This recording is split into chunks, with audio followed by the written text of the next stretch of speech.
প্রত্যেকটা রাখালকে আল্লাহ রাব্বুল আলামিন কাল কিয়ামতের মাঠে জিজ্ঞেস করবেন তার দায়িত্ব সম্পর্কে। বলো তুমি তোমার দায়িত্ব কিভাবে পালন করেছিলে?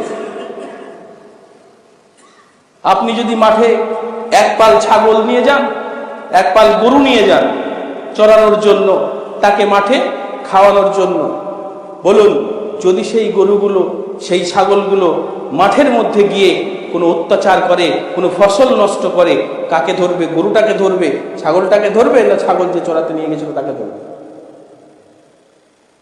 গরুকে ধরবে না গরুর মালিককে ধরবে? আপনি আপনার সন্তানের অভিভাবক, আপনি আপনার সন্তানের কর্তা।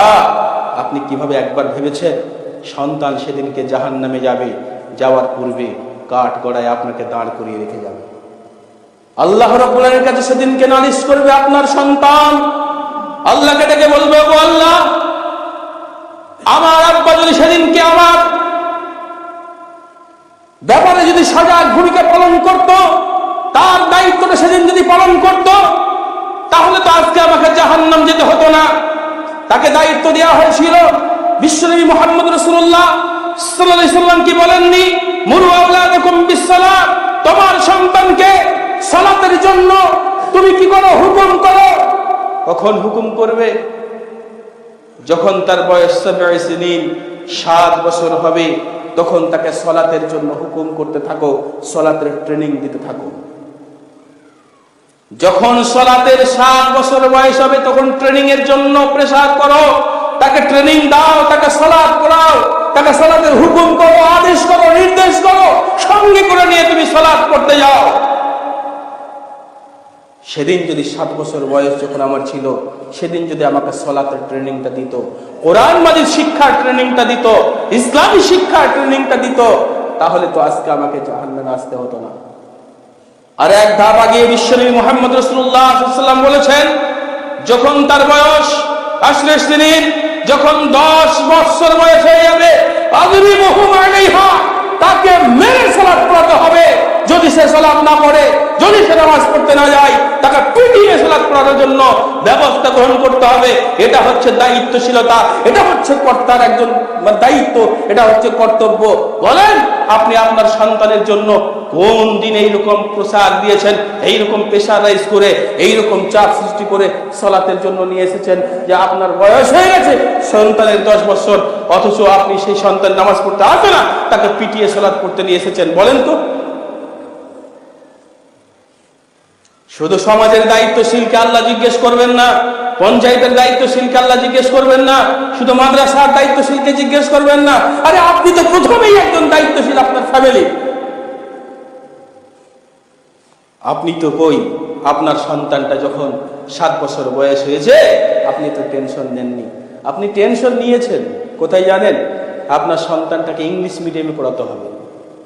আপনি নিয়েছেন আপনার ছেলেটাকে আর একটা বড় কোনো মিশন আছে তা সেখানে পড়াতে হবে। তার জন্য হাজার হাজার টাকা খরচা করে, লক্ষ টাকা ডোনেশন দিয়ে আপনার ছেলেকে সেখানে অ্যাডমিশন করার জন্য 3 মাস আগে থেকে প্রস্তুতি গ্রহণ করেছেন। 3 মাস তো দূরের কথা, বছরের প্রথম থেকেই টার্গেট আছে আমার সন্তানকে ভালো মাস্টার দিতে হবে, ভালো মাস্টার দিয়ে টিউশন করতে হবে, ভালো মাস্টার দিয়ে কোচিং করতে হবে। আগামী বছর যেন অমক ইংলিশ মিডিয়ামে চান্স পাই, অমক মিশনটাই চান্স পাই। তার জন্য আপনি একটা মাস্টার নয় 3টা মাস্টার লাগিয়েছেন। 3টা মাস্টার কেন? প্রত্যেকটা সাবজেক্টের পিছনে এক একটা করে মাস্টার আপনি লাগিয়ে দিয়েছেন। কেন? আপনার সন্তানটাকে অমক মিশনে ভর্তি করতে হবে। সেই মিশনে ভর্তি না করলে কি আপনার সন্তান মানুষ হবে? কিন্তু আপনি একবার ভাবেননি যে আপনার সন্তানকে কোরআনের শিক্ষাটা দিতে হবে। একবার ভাবেননি আপনাকে যে দায়িত্ব দেওয়া হয়েছে যে আপনার সন্তানের 7 বছর বয়স হলে তাকে সালাতের ট্রেনিং করতে হবে। সালাত শিক্ষার জন্য টাকা লাগে না, কোরআন শিক্ষার জন্য টাকা লাগে না।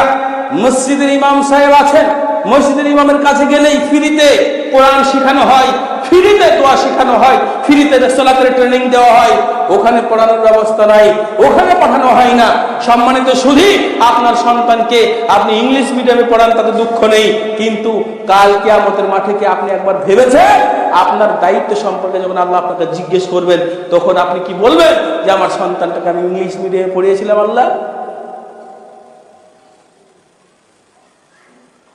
আরে আপনার সন্তান হয়তো চাকরি পাবে না, আপনার সন্তান হয়তো বড় ইঞ্জিনিয়ার হবে না, আপনার সন্তান হয়তো বড় ডাক্তার হবে না, আপনার সন্তান হয়তো মুনিশ খেটে পাঠ করে লেবারি করে রাজমিস্ত্রি করে আপনার সন্তান দুনিয়াতে জীবন ধারণ করবে, জীবন যাপন করবে।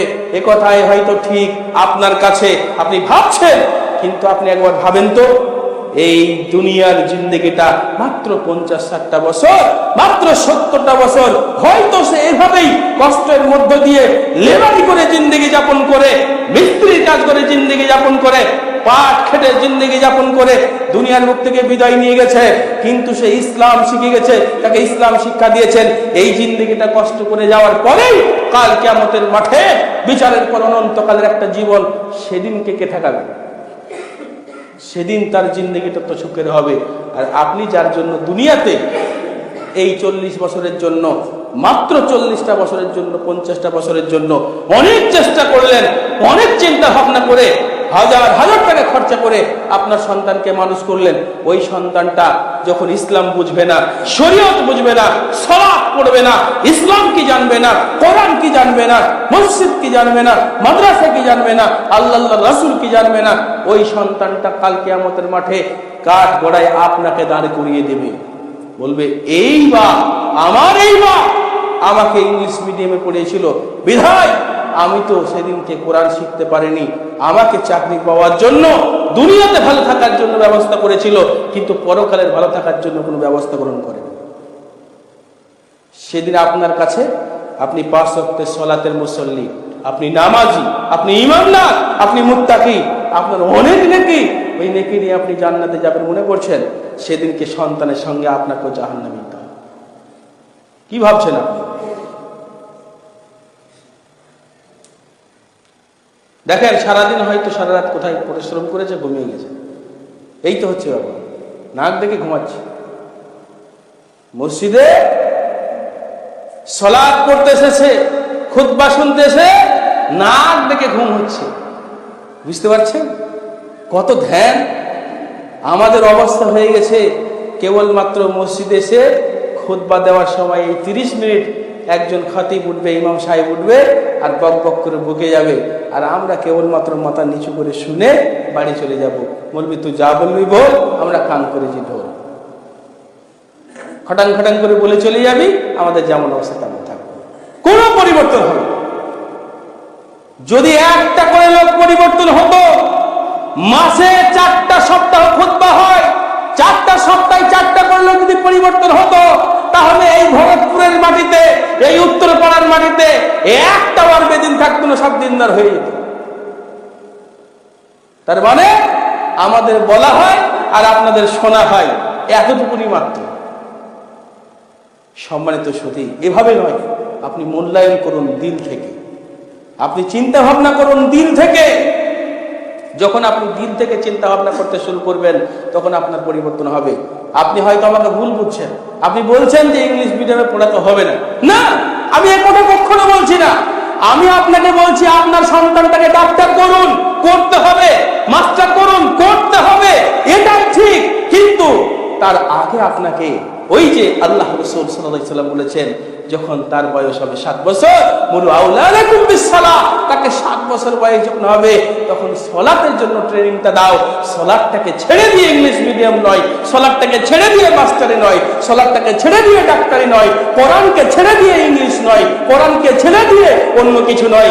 সম্মানিত সুধী, আপনাকে বুকে কোরআন মাজিদটাকে নিয়ে, কোরআনের আদর্শকে নিয়ে, বিশ্বনবীর আদর্শকে নিয়ে, আল্লাহর পথকে আঁকড়ে ধরে জীবনে বাস্তবায়ন করে আপনি ডাক্তার হন, আপনি মাস্টার হন, আপনি ইঞ্জিনিয়ার হন, আপনি উকিল হন, আপনি জজ হন, আপনি ব্যারিস্টার হন, পৃথিবীর শ্রেষ্ঠ কোনো জায়গায় একটা উঁচু পদে আপনি আপনার পদটাকে নিয়ে চলে যান, আপনার পজিশন নিয়ে চলে যান।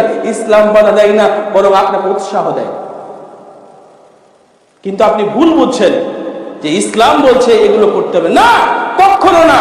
আপনার দায়িত্ব হচ্ছে যে আপনার সন্তানকে ইসলামী শিক্ষার সাথে আপনি দুনিয়ার যে কোনো শিক্ষায় কম্পিটিশন করান।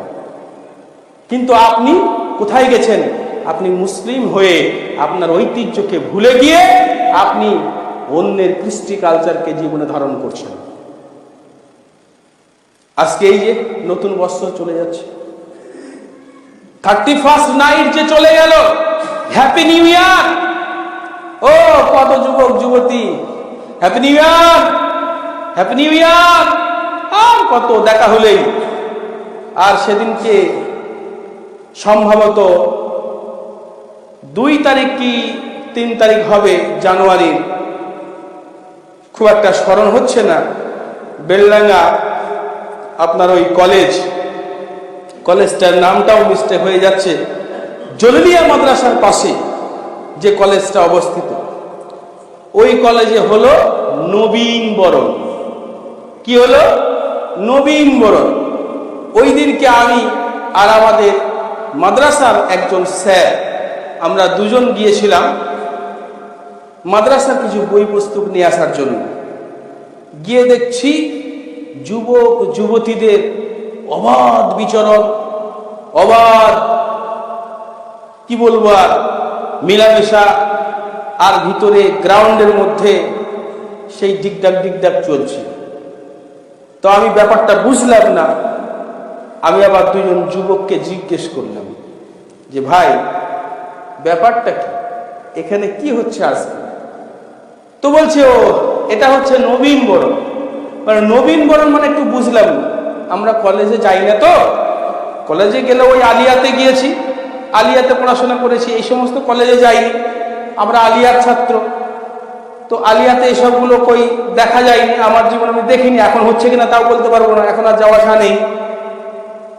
নবীন বরণের কথা জিজ্ঞেস করতে গিয়ে বলে নবীন বরণ হচ্ছে নতুন যারা এই বছরে ফার্স্ট ইয়ারে ভর্তি হচ্ছে তাদেরকে আপনার স্যাররা বা আরো যারা সিনিয়র ছাত্র ছাত্রী আছে তারা বরণ করে নেবে। মানে আমাদের দেশে আছে না বউ বরণ করা প্রথা, বউ যখন নতুন বাড়ি ঢুকছে তাকে বরণ করে নিয়ে বাড়িতে ঢোকায়। এটা কাদের প্রথা? হিন্দুদের প্রথা। কাদের প্রথা? হিন্দুদের প্রথা। তো ঠিক আছে, বরণ কেমন করে করে? তো বরণ করার সিস্টেমটা ওই ছেলের কাছ থেকে যেটা জানলাম, আমি হাসছি আর বলছি আমরা হুজুর মানুষ তো এসব ভালো বুঝি না ভাই, একটু তোমার কাছ থেকে জানতে যাচ্ছি, জীবনে যাতে কাজ হয় পাশে ছেলেকে বলতে পারে। তো সেও হাসছে আর বলছে মুসলিম ছেলে, দুজনেই এইভাবে হাসাহাসি হচ্ছে আর জানাজানি হচ্ছে। তো বলছে বরণ করা মানে ওই যে যাবে নতুন ছেলে মেয়েগুলো আসবে, তাদেরকে একটা করে গোলাপ ফুল দেওয়া হবে, আর এইদিকে আর এইদিকে একটু করে কি দেওয়া হবে? রং দেওয়া হবে। কারো কপালে দেওয়া হচ্ছে দেখছি, কারো এখানে এখানে রং মাখছে, আর বক্স বাজছে। সেই বক্সের তালে তালে যে যত খুশি উদ্দাম পাদ্দাম নাচ। কথা বুঝতে পারলেন না? এটাই হচ্ছে বরণ। বলেন আপনার মেয়েটা যদি বুরখা পরে এই কলেজে যায়, আপনার ছেলেটা যদি ইসলামী চর্চা নিয়ে ওই কলেজে যায়, ওই বরণে যদি ঢুকে, ওই জায়গায় যদি ঢুকে, এই শিক্ষা যদি আপনার সন্তানের কাছে যায়, বলেন আপনি শিশুকালে যখন শিক্ষাটা দিয়েছিলেন, ইসলামী সংস্কৃতির শিক্ষা দিয়েছিলেন, ওই জায়গায় যখন ঢুকবে শয়তান আপনার ছেলেকে গ্রাস করবে নাকি করবে না? আচ্ছা বলেন তো, বরণ করার দিন যদি আপনার ছেলে না যায় তাহলে কি কলেজ থেকে নামটা কাটা পড়ে যাবে? আপনার মেয়ে যদি সেদিন না যায় তো নামটা কি কাটা পড়ে যাবে? যাবে না। কিন্তু আপনি তো জানেনই না যে আজকে কলেজে কি হচ্ছে। আপনার ছেলে বলেছে আজকে কলেজে যেতে হবে, আপনার মেয়ে বলছে আজকে কলেজে যেতে হবে। আরে কলেজ মানে যাও যাও চলে যাও, কলেজে পড়া মানে বিশাল কিছু। বুক চিতিয়ে চায়ের দোকানে বলে আমার ছেলেটা অমুক কলেজে পড়ে, আমার মেয়েটা অমুক কলেজে পড়ে, এইরকম চায়ের দোকানে গল্প করে। কিন্তু জানে না কলেজে পড়তে গিয়ে ও বন্ধুর সঙ্গে কোন পিকনিক গার্ডেনে গিয়ে বসে হেলনা দুলনা খেলছে। এত নোংরা পরিবেশ সেদিনকে দেখলাম, আমি আশ্চর্য হলাম যে আরে বেলডাঙ্গার বুকে আর অসংখ্য ছেলে মেয়েকে দেখলাম, অসংখ্য মেয়েদেরকে দেখছি তারা বুরখা পরে আছে, তারা এই কলেজে গিয়েছে আর গোলাপ ফুল হাতে করে ঘুরছে। মনে মনে হচ্ছিল যদি ঝাঁটা থাকে তো ঝাঁটা পিটিয়ে এদেরকে বার করা হয়। এই শিক্ষা কোনোদিন জাতিকে পরিবর্তন করতে পারে না। এই শিক্ষা দিয়ে আপনার সন্তানকে আপনি পরিবর্তন করতে পারেন না। এখান থেকেই তো হ্যাপি নিউ ইয়ার শিখছে, 31st নাইট শিখছে, পিকনিক করা শিখছে, এই সমস্ত বিজাতীয় কৃষ্টি কালচার শিখছে। আল্লাহ রাসূল সাল্লাল্লাহু আলাইহি ওয়াসাল্লাম বলছেন মান তাশাব্বাহা বিকওমি ফাহুয়া মিনহুম। শোনো, যে জাতি যে জাতির অনুকরণ করবে, যে মানুষ যে মানুষের অনুকরণ করে চলবে, কাল কিয়ামতের মাঠে আল্লাহ তাকে সেই দিনকে হাসরের ময়দানে তার সঙ্গে হাসর নাসর করাবে, কিয়ামতের মাঠে তার সঙ্গে উঠাবে। আপনার মেয়ের গালে আরেকজন রং চড়াবে মানে? আপনার মেয়েকে আরেকজন গোলাপ দেবে মানে? আপনি বুঝলেন কি করে? আপনার শরীরে কি পুঁজ আছে নাকি? আশ্চর্য কথা। খবরদার, খোঁজ খবর রাখেন, সজাগ গার্জেন হন, না হলে আপনাকে কিন্তু ছাড় দেওয়া হবে না। এভাবে প্রত্যেকটা দায়িত্বশীলকেই আল্লাহর উপরে জিজ্ঞেস করবেন। আল্লাহ নিজে বলেছেন, হে ইমানদারের দল, তোমরা নিজে কি করো? জাহান্নাম থেকে বাঁচো, ও আহলিকুম নারা, এবং আহাল পরিবারকে জাহান্নামের আগুন থেকে বাঁচাও, নচেত পরিবর্তন নেই, পরিত্রাণ নেই। সেদিনকে আমাকে আপনাকে সকলকে পাকড়াও হতে হবে। আজকে আপনার সন্তান হাড়ি হান্ডা নিয়ে পিকনিক করতে যায়, ডেক বাজিয়ে পিকনিক করে, ডেক বাজিয়ে পিকনিক চলে, কি করে সম্ভব? আপনি মেনে নেন কি করে? কখনোই এগুলো আপনি আপনার সন্তানকে করতে দেবেন না, মেনে নেবেন না। আপনার সন্তানকে কোরআনের শিক্ষার সঙ্গে দুনিয়াবী শিক্ষার যে কোনো প্রান্তে আপনি নিয়ে যান, কোনো সমস্যা নেই। আপনার সন্তানকে আপনি সর্বপ্রথম আপনার পরিবারে সর্বপ্রথম ইসলামিক কৃষ্টি কালচার ঢুকিয়ে দেন। প্রত্যেকের ভিতরে ইসলাম কি, ইসলামী আদর্শ কি, কোরআন কি, কোরআনের শিক্ষা কি। আল্লাহ রাব্বুল আলামিনের নবী মুহাম্মদ রাসূলুল্লাহ সাল্লাল্লাহু আলাইহি ওয়াসাল্লাম বলেছেন, খায়রুকুম মান তাআল্লামাল কোরআনা ওয়া আল্লামা। পৃথিবীর মধ্যে শ্রেষ্ঠ ব্যক্তি হচ্ছে ওই যে কোরআন শিখলো এবং কোরআন অপরকে শিক্ষা দিল। আজকে এই লোকগুলোকে শ্রেষ্ঠ আমরা মনে করি না কেন? আসলে আমাদের চরিত্র কিছু আছে। আমরা কোরআন শিখে শুধু ভিক্ষাবৃত্তি করে বেড়াই, কোরআন শিখে শুধু তাবিজ বিক্রি করে বেড়াই, কোরআন শিখে শুধু ঝাড়ফুঁক করে বেড়াই, কোরআন শিখে শুধু ইমামতি করে ধান্দা করে বেড়াই, কোরআন শিখে আর অন্য কিছুই মনে করি না, আর পাবলিকের মুখাপেক্ষি হয়ে পড়ে থাকে। এই জন্য পাবলিক আমাদেরকে ভুল বুঝে, আর পাবলিক ভুল বোঝার কারণে এই সমস্ত রাস্তায় দিতে চাই না। মনে করেন আরে মাদ্রাসায় পড়া শিক্ষা মানেই ও ভিক করতে বেরোবে, মাদ্রাসায় মানে ঝোলা হাতে করে চলে যাবে, অতএব ওই শিক্ষা দেওয়া যাবে। নাউযুবিল্লাহি মিন যালিক। সম্মানিত সুধী, আপনার সন্তান তখনই ঝোলা হাতে করে বেরাবে না, আপনার সন্তান তখনই ঝোলা হাতে করবে না। আপনার মনের তখনই আপনি সম্মান করবেন। কখন? যখন আপনি সম্মান দিতে শিখবেন। তখন আপনার কাছে মাদ্রাসা আসবে কেন? আপনার কাছে আলেম আসবে কেন? আপনার দায়িত্ব, আপনার কর্তব্য নিয়ে জাহান্নাম থেকে বাঁচার জন্য। আপনার অর্থ দিয়েছে আল্লাহ, আপনার সম্পদ দিয়েছে আল্লাহ, আল্লাহ আপনার পয়সা দিয়েছে। আপনি আপনার একটা বিয়ে খরচা করতে গিয়ে, আপনার সন্তানের একটা বিয়ে পড়াতে গিয়ে হাজার হাজার টাকা খরচা করেন, লক্ষ টাকা খরচা করেন, ৫,০০০ লোকের খাবার নষ্ট করে ফেলে দেন। আপনি একবার চিন্তা করেছেন যে এই খাবারটার মূল্য কত? এত টাকা খরচা করে নষ্ট করছেন, আপনি ভেবেছেন? সেই টাকাটা, সেই অর্থটাকে আল্লাহর রাস্তায় আপনার দায়িত্ব মনে করে আপনি প্রতিষ্ঠানে পৌঁছে দেন, মাদ্রাসায় পৌঁছে দেন। আপনার একটা ইমাম রাখেন, যোগ্য ইমাম রাখেন, যে ইমাম আপনার সন্তানকে কোরআনের শিক্ষা দেবে, হাদিসের শিক্ষা দেবে, মসজিদে বসে তার প্রাথমিক সমস্ত শিক্ষা দান করতে পারবে। তাকে যোগ্য বেতন দিয়ে রাখেন, তাকে ২০-৫০ হাজার টাকা বেতন দেন। আপনি তো একটা ইমাম খুঁজবেন, ৫,০০০ টাকার ইমাম, কোন রকম করে নামাজটা পড়াতে পারলে হলো। আর আপনি তাকে গোলামি করে নেবেন, তাকে মসজিদ সাফ করে নেবেন, পায়খানা সাফ করে নেবেন, প্রস্রাবখানা সাফ করে নেবেন, এই জন্য রাখবেন না। আপনার একটা সন্তানকে সে শিক্ষা দেবে, আপনাকে শিক্ষা দেবে, আপনি তার পিছনে নামাজ পড়বেন, আপনার ইমাম সে, আপনার নেতা সে, আর আপনি তাকে এরকম মনে করলেন বলে? আর ইমামদের দায়িত্ব কর্তব্য সে নিজে থেকে করবে পরিষ্কার পরিচ্ছন্ন। আল্লাহ রাসূল নিজে পরিষ্কার করেছেন, সাহাবায়ে পরিষ্কার করেছেন। এটা তো হচ্ছে ইমানের একটা অঙ্গ, সেটা তার দায়িত্ব। কিন্তু আপনি ভাবছেন একটা ইমাম রেখে এগুলো করানো যায়? একটা যোগ্য ইমাম রাখবেন, তার যোগ্য বেতন দেবেন এবং ইসলামী শিক্ষার প্রসার করবেন। সম্মানিত সুধী, এভাবেই আমরা আমাদের দায়িত্ব, আমাদের কর্তব্যকে বোঝার চেষ্টা করি। যে যেখান থেকে আসি, আমি সমাজের দায়িত্বশীল, আমি সমাজের দায়িত্বশীল হিসাবে আমার এই গ্রামে, আমার এই মহল্লাতে যে কোনো পাপাচার, যে কোনো অন্যায় যদি হয়, আমি যদি প্রতিবাদ না করি, আমি যদি না দাঁড়াই তার বিরুদ্ধে রুখে, তাহলে আমি সমাজের দায়িত্বশীল হয়ে সেদিনকে ছাড় পাবো না। কিয়ামতের মাঠে ওদের কাতারে যারা অন্যায় করেছে, আমি প্রতিবাদ করিনি, তাদের সঙ্গে আমাকেও জাহান্নামে যেতে হবে। এই জন্য আমরা যে যেখানে দায়িত্বে আছি, প্রত্যেকে একে অপরকে সহযোগিতা করে আমাদের পরিবেশটাকে সুন্দর করে ইসলামী পরিবেশ গঠন করে, শরীয়তের পরিবেশ গঠন করে আমরা জীবনযাপন করবো ইনশাআল্লাহ। আল্লাহ আমাদেরকে তৌফিক দান করেন। আল্লাহুম্মা আমিন, আমিন, আমিন। ওয়া আখিরু দাওয়ানা আলহামদুলিল্লাহি রাব্বিল আলামিন। আসসালামু আলাইকুম ওয়া রাহমাতুল্লাহ।